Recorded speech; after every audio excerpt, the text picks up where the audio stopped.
3월 20일 목요일 기도를 돕는 그 사랑 매일 묵상 오늘은 시편 105편 1 절에서 7 절입니다. 1 절에 보면 여호와께 감사하고 그의 이름을 불러 아뢰며 그가 하는 일을 만민 중에 알게 할지어다 이렇게 얘기하고 있죠. 하나님께서 우리의 삶 가운데 이루신 그런 하나님의 역사를 우리가 말하라는 거예요. 다른 사람에게 나누고 말하고 전하라는 그런 삶의 간증을 이야기하라 그렇게 얘기하고 있습니다. 그가 하는 일을 만민 중에 알게 할지어다라는 제목으로 말씀을 좀 나누려고 합니다. 내 삶의 역사하신 하나님의 은혜를 나누라. 여호와께 감사하고 그의 이름을 불러 아뢰며 그가 하는 일을 만민 중에 알게 할지어다. 하나님이 이 세상 가운데 행하시는 일, 그리고 내 삶 가운데 행하셨던 하나님의 역사를 알게 해야 되는 거죠. 그에게 노래하며 그를 찬양하며 그의 모든 기이한 일들을 말할지어다. 릭 워렌이 목적이 이끄는 삶이라는 책에서 삶의 간증을 나누라 이렇게 얘기하죠. 내 삶 속에 함께 역사하셨던 하나님의 역사를 나누는 것, 그것은 아무도 모르는 일이죠. 세상에 하나님과 나만이 아는 일입니다. 그것을 나누지 못하면 내 삶 가운데 일하셨던 하나님의 역사를 사람들은 듣지 못하는 거죠. "아 난 별거 없습니다. 뭐 간증이 없습니다." 그렇게 얘기하는 것은 내 삶을 지금까지 인도하시는 하나님의 인도하심에 대해서 너무 쉽게 생각하는 거죠. 우리가 오늘도 살아가는 삶의 이유는 하나님의 은혜입니다. 그것을 볼 수 있는 눈을 우리에게 허락해 주시고 그 은혜를 나누는 거죠. 그 은혜를 나눌 때의 핵심이 뭐냐면 우리 안에 기쁨입니다. 기쁨. 3 절에 보면 그의 거룩한 이름을 자랑하라. 여호와를 구하는 자들은 마음이 즐거울지로다. 신앙생활의 특징이라는 것은 기쁨이죠. 그리고 마지막 날에 그리스도께서 다시 오실 소망을 우리가 가지고 있기 때문에 어떤 역사적 현실의 어두움 속에서도 소망을 품고 우리가 살아갈 수 있습니다. 그러니까 우리 안에 있는 마음의 즐거움을 빼앗기지 않아야 되는 거죠. 주님을 사랑하는 기쁨을, 즐거움을 빼앗기지 않게 하소서라는 그런 찬양도 있죠. 그러니까 가장 우리 안에 나누어야 될 그런 주제가 있다면 그 기쁨입니다. 그리고 사람들도 우리를 보면서 '아 예수 믿는 사람이 뭐가 다르냐.' 했을 때 느껴지는 그것이 이 기쁨이에요, 기쁨. 그래서 최재천이라는 그런 교수님 계시죠. 그 언론에 자주 나오시는 진화 생물학자입니다. 진화 생물학자의 관점에서 신은 없어야 되는 거죠. 신이 있는 것은 신은 없고 진화 생물학자의 관점에서는 인간은 의미가 없습니다. 어떤 의미와 목적을 가지고 태어난 게 아니에요. 근데 우리 교회를 다닌단 말이에요. 오랫동안 크리스찬이었던 가족들 때문에 자기가 인제 자기 와이프 따라서 교회를 계속 간다. 근데 진화 생물학자의 입장에서는 신이 없는 것이 맞는데 근데 왜 저 사람들은 이 어려운 상황에서도 기뻐하지?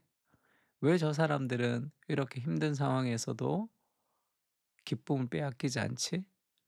그 어려운 상황을 이겨가는 무엇을 보면서 '아 내가 모르는 무엇이 있나 보다.'라는 생각 때문에 지금도 교회를 다닌다. 그런 얘기를 한번 인터뷰를 한번 들은 적이 있습니다.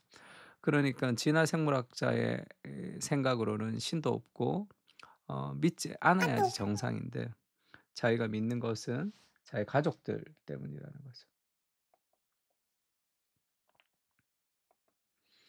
그들 안에 있는 어떤 기쁨을 발견하는 거죠. 그것이 중요합니다. 베드로전서도 그렇게 얘기하죠. "너희 마음에 그리스도를 주로 삼아 거룩하게 하고 너희 속에 있는 소망에 관한 이유를 묻는 자들에게 대답할 것을 항상 준비하되 온유와 두려움으로 하고" 너희 속에 있는 소망에 관한 이유를 묻는 자들이 있습니다. 우리 안에 있는 소망에 관한 이유. '야 쟤는 왜 이렇게 힘든데 그렇게 잘 살아갈 수 있지?'라는 그런 내 삶을 궁금해하는 그런 질문들이 필요하죠, 사람들이. 베드로전서에도 이렇게 얘기합니다. 예수를 너희가 보지 못하였으나 사랑하는도다. 이제도 보지 못하고 믿고 말할 수 없는 영광스러운 즐거움으로 기뻐한다. 신앙의 가장 중요한 특징은 기쁨과 감사죠. 우리의 삶에 하나님이 나와 함께 하시는 것이 삶의 어떤 절망도 이겨낼 수 있는 거죠. 하나님보다 더 큰 문제는 없고 하나님보다 더 위대한 하나님이 해결하지 못할 일도 없죠.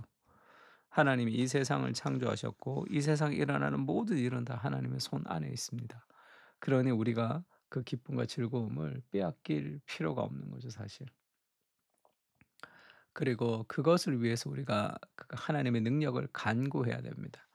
이 하나님이 주시는 기쁨이라는 것은 감정적 즐거움으로 어떤 어려움도 없다는 얘기가 아니죠.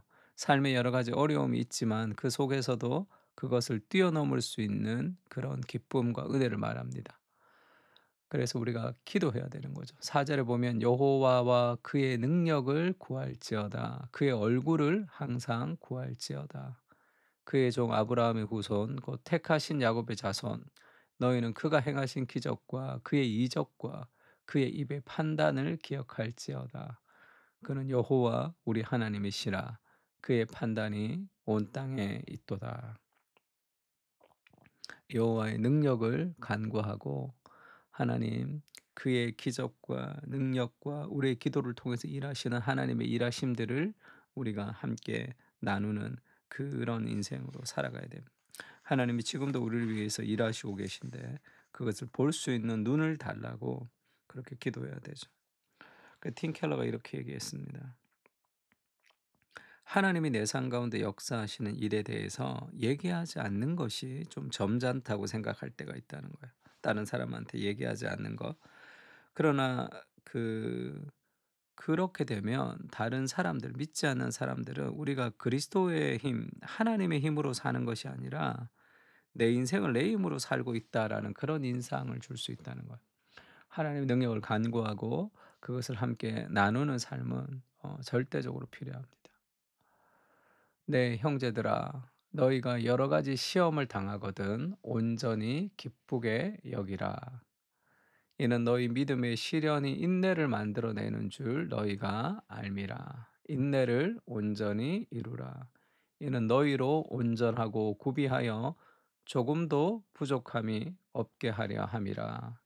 우리가 인내를 이룰 때 이 부족함이 없게 되는데 그것을 어 지금 1 절, 2 절, 3절 4 절까지만 있네. 원래 5 절이 있어야 되는데 5 절에 어떻게 얘기합니까? "너희 중에 누구든지 지혜가 부족하거든 모든 사람에게 후히 주시고 꾸짖지 아니하시는 하나님께 구하라. 그리하면 주시리라." 이런 말씀 있죠. 우리가 믿음의 시련 가운데 있는데 이것을 인제 인내하면서 우리가 성장해야 되는데 우리가 기도하면 하나님이 주신다는 거예요. 지혜가 부족하면 후히 주시고 꾸짖지 아니시는 하나님께 구하라. 그러면 주시리라. 그 지혜를 가지고 우리가 이 삶의 문제들을 해결해 나가면서 살아가야 되는 거죠. 하나님, 우리 안에 참된 기쁨을 주시는 하나님. 그리고 그것을 위해서 우리가 기도하고 간구할 때 하나님의 역사가 우리 가운데 일어나고 그것을 사람들에게 나누며 살아가는 복의 통로로 우리가 살아가야 됩니다. 내 삶의 입술에서 그 하나님의 역사들이 계속 흘러나와야 되는 거죠. 노골적으로 하나님, 하나님 이렇게 얘기하라는 것은 아니지만 하나님의 지혜를 가지고 하나님이 내 삶 가운데 역사하셨던 일들을 자꾸 나누는 것이 좋습니다. 잠잠하지 말게 하소서. 내 삶 속에 역사하시는 하나님의 역사를 나누게 하시고 복음으로 설명할 수 있는 인생이 되게 하여 주시옵소서.